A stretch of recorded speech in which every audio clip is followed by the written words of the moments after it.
Did you know that knowing your quilting machine or sewing machine is the first major step in recognizing, diagnosing, and ultimately fixing some of the stitching challenges that we quilters often face? In this series about knowing your machine, I'm going to talk about a whole number of small but important ways that you can know your machine better, and this will help you be a better quilter in the long run. I'm Susan Smith, and I help machine quilters by pulling back the curtain on my own quilting studio and letting you see behind the scenes the reality of my work, some of the challenges, the problems, the solutions, the joys in my own quilting journey. So today I want to talk a little bit about bobbins and what the bobbin thread should look and feel and sound like when it's feeding correctly, and how to recognize when it's not, enabling you to head off some problems at the pass. Let's talk about it. This feels like a really simple thing, but it's incredibly important. Knowing what your bobbin thread ought to feel like or sound like when it's pulling through or feeding through smoothly is absolutely key, because you will recognize immediately when it's not quite right, and you'll be able to address whatever the problem may be before you get in the middle of stitching, before you have a lot of undoing to go on. So it can just be a real help. So let's talk about what that means in day-to-day quilting. I've got my top machine thread here, and I don't know that it's easy for me to capture for you the sound, but what I do is when I take one single stitch with my top thread and I'm hanging on to it, okay, and it grabs my bobbin thread and pulls up a loop, and now I've got both of them in my hand. Well, I've done that so many times that I know exactly what that should sound like when the machine does that one revolution, when the bobbin casing turns around once. I know exactly what that bobbin thread should feel like as it's pulling through smoothly. And if I feel any resistance, any hesitation, if I hear any rattling in the bobbin casing, I know that something is wrong. And in fact, just this morning it happened to me. I had filled the bobbin, loaded it in the bottom, loaded it correctly, listened for that little snap that I get when I load my bobbin in my machine, and I thought, oh, it's all good to go. And I went to pull up that bobbin thread, and I felt just a little catch, like just a little tick on the thread, like it was pulling over a snag.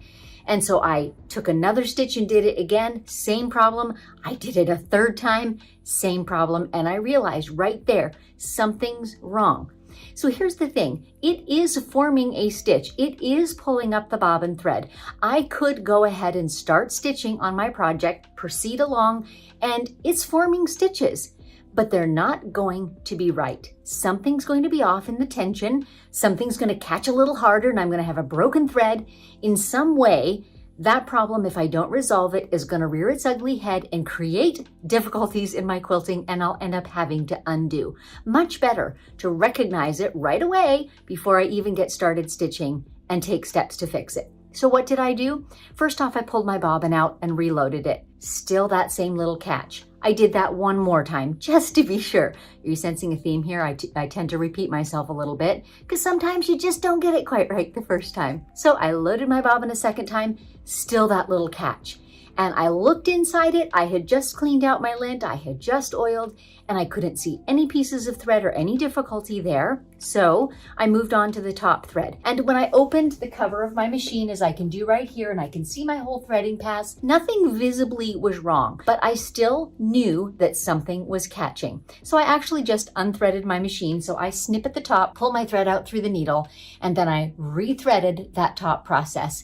And I never actually found something wrong, but now when I went to take one stitch and pull out that bobbin thread, it sounded smooth as anything. So I knew it had actually been an issue on the top. And I don't know precisely what it was. Sometimes you do see what it is, and sometimes you don't. You just know when it's not right. And that's the point I really want to make to you today, that you really get familiar with the sound and the feel of these things. It's just so key to heading off these problems before they cause an issue in the bigger picture of quilting a pass on your quilt or working on your domestic machine, and you get 12 or 16 inches or several feet quilted, and then you see, oh my gosh, I have railroads and eyelashes on the bottom, and then you have to undo it, right? My mother had this saying when I was a kid. My mom had a saying for everything, but one of them was, a stitch in time saves 9. You can follow that through in your head. Basically, that moment that it takes to resolve it now will save me a lot of stitches and possibly a lot of frustration